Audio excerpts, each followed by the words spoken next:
마지막 아이템은 민지숙 기자가 준비를 했네요. 네, 사건 사고 소식으로 준비했습니다. 오늘 강재묵 기자가 아니라 민지숙 기자가 있어요. 오늘은 제가 한번 준비해봤습니다. 제목은요, 파티룸서 환각 파티 막 나가는 10대들입니다. 네, 지난주에 이어 마약 사범 이야기 전해드리려고 하는데요. 네. 작년 한 해 동안 우리나라에서 잡힌 마약 사범 숫자 12,000명이 넘는다고 합니다.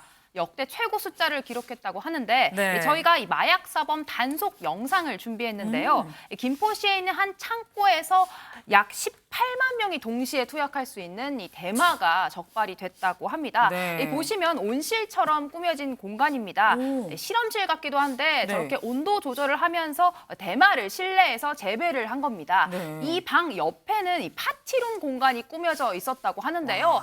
보시면 레이싱 게임이나 네. 화면을 보시듯이 뭐 음악을 연주할 수 있는 공간도 있고 오. 굉장히 많은 사람들이 유흥을 즐기면서 대마초를 원스톱으로 이렇게 흡입을 할 수 있는 네. 그런 공간으로 끌어놨습니다. 이 마약 생산과 판매, 재배까지 이렇게 모두 한 건데요. 지난주에는 검찰이 붙잡은 이 재벌 3세들 이야기 전해드렸잖아요. 네. 이게 중독성이 너무 강해서 태교 여행을 갈 때도 마약을 흡입을 하고 집 안에서 마약을 제조를 하는데 네. 여기에 뭐 어린 아이들이 이 방엔 들어오지 마세요. 네. 어린 아이의 낙서로 적어놓은 곳도 있었는데 어머나. 이 안에서 이렇게 부모님이 네. 이렇게 마약을 재배하고 제조하는 과정, 아이들이 있는 가정 집에서 저런 일을 했다라는 아이들은 몰랐을 거 아니에요. 그렇습니다. 소식이 전해지기도 했습니다. 특히 이렇게 제조된 마약은 이 클럽이나 유흥업소 일대에서 마약을 유통하거나 투약하는 범죄로 이렇게 퍼져 나갔다 이런 소식이 전해졌습니다. 이 더 큰 문제는 이 마약 사범의 연령대가 낮아지고 있다는 것입니다. 이 10대 마약 사범이 점점 늘어나고 있는데요. 이 최근 5년간 수치를 좀 같이 보실 텐데 네. 2018년 이 104명이었던 이 검거 현황이 네. 이 지난해 294명으로 이 5년 사이 3배 가까이 뛴 수치를 보였습니다. 네. 이 개중에는 만 14세 사범까지 있었다고 하는데요. 네. 이 SNS 또 사례로 살펴보면 이 SNS를 통해 이 마약을 사고 파는, 그러니까 즉 되파는 사례까지도 확인이 된 상황입니다.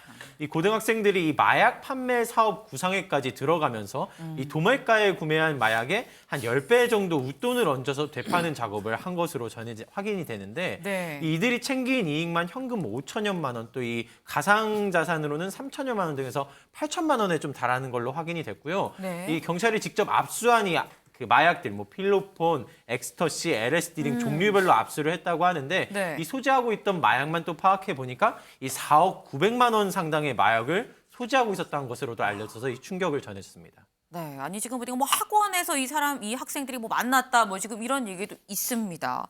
아니 근데 저는 이해가 안 되는 게 클럽, 유흥업소에서 지금 마약이 유통이 되는 건 뭐 루트가 그럴 수도 있겠다 싶은 생각이 드는데 10대는 대체 어디에서 마약을 접하는 걸까 싶은데요. 네, 제가 10대 때는 뭐 담배를 피거나 술을 마시는 것 정도가 일탈이었는데 네. 요즘 학생들은 마약을 유행처럼 접한다라는 유행? 충격적인 소식입니다. 네. 이런 문화가 굉장히 힙하다, 요즘 트렌드에 맞다 이렇게 생각하는 유행이 번지고 있다고 하는데 주된 원인으로는 이 10대, 20대들 사이에 이 글로벌한 SNS 채팅창이 유행을 하면서 네. 이렇게 외국에서 마약이 이제 허용되는 국가의 문화를 이렇게 은근하게 접하다 보니까 호기심이 생기고 또 SNS를 통해서 이런 걸 실제로 구입할 수 있는 루트도 뚫려 있다라고 합니다. 저희가 전문가에게 직접 물어봤는데요. 듣고 오시죠. 통상 텔레그램이라고 이야기를 하지만 텔레그램 이외의 텔레그램과 유사한 SNS 종류는 100가지가 넘어요. 외국에 있는 정보까지 접할 수가 있는 거잖아요. 어떤 문화를 접하다 보면 호기심이 생기죠. 이제는 말이 아니라 행동으로 옮길 수 있는 게 결제 시스템이 만들어져 있잖아요. 우리나라 공동구매하고 비슷한 거예요.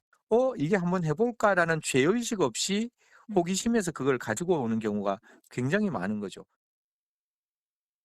네, 10대 사이에선 마약을 하는 게 약간 유행처럼 번진다는 말 자체가 너무너무 좀 쇼킹한데 김준일 대표님, 예.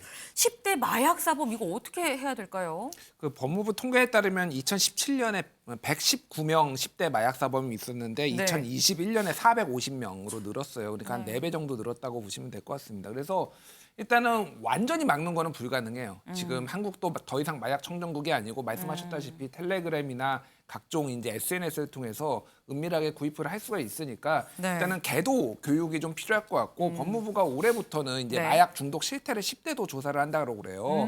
일단 정확하게 통계 진단 그리고 어떻게 하면 이제 마약이 아니라 다른 식으로 네. 어떤 뭐 욕구 불만이나 이런 스트레스를 해소할 수 있는 그런 제도 정책, 그리고 강력한 단속 뭐 이런 것들이 복합적으로 병행이 돼야 되지 않을까 그렇게 보여집니다. 네, 일단 정확한 진단이 우선이고요. 그리고 난 다음에 계도 그리고 뭐 이 추가적인 대책을 좀 같이 병합해서 좀 하는 게 중요하다라고 말씀을 주셨습니다. 굉장히 좀 심각하다 싶은 생각이 절로 드는데, 근데 강재묵 기자, 예.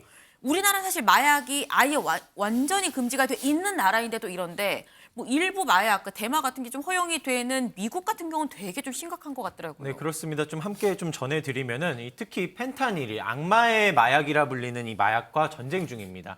이 최근 6년간 이 펜타닐 과다 복용, 즉 중독으로 인한 이 사망이 21만 명에 와. 달하는 것으로 지금 확인이 네. 됐거든요.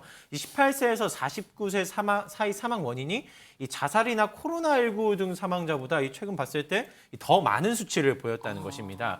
이 펜타닐 같은 경우는 말기암 환자 등을 대상으로 이 극히 제한적인 상황에서만 사용되는 이 마약성 진통제거든요. 네. 이 사례로 또 말씀을 드리면은 이 뉴저지 소재의 한 중학교에서는 이 펜타닐을 취한 교사가 이 학생들 앞에서 쓰러져서 네. 신고가 들어오는 상황까지도 있었다고 하거든요. 이 학생이 아닌 교사가 교실에서 학생들 앞에서 쓰러진 건데 네. 이 때문에 현지에서도 이런 그 과도한 이 펜타닐 중독 상황에 대해서 주목을 하고 많이 좀 충격이 전해지고 있는 상황입니다. 윤혁을 대표님 예. 짧게 여쭤보겠습니다. 네. 사실 뭐 미국 같은 경우는 지금 21만이면 어마어마합니다. 근데 우리나라 사례를 보면은 우리나라도 사실 미국처럼 또 되지 말라는 법이 안 됐으면 정말 좋겠고 가면 안 되지만 모르는 거잖아요. 어떻게 해야 될까요? 뭐 엄한 단속밖에 없지 않느냐. 단속. 그러니까 학교나 젊은이들에 대해서 우리 사회가 마약에 대해서 너무 관대한 거 아닌가. 일시적인 일탈이고 네. 그 호기심에 의해서 한 거 아니냐. 뭐 이런 식으로 좀 너무 관대한 것 같다. 그래서 이게 독버섯처럼 이게 벗어나가거든요. 그래서 조금 가혹하더라도 좀 엄한 조치, 네. 그게 좀 필요하지 않나. 특히 연예인들에 대해서 좀 더 엄한 조치가 좀 필요하다는 생각이 좀 듭니다. 네, 지금 되게 중요한 말씀 주셨습니다. 마약에 관대한 사회가 더 많은 마약 사범을 양산한다는 지금 그런 말씀을 주셨습니다. 좀 새겨 들어야 되겠네요.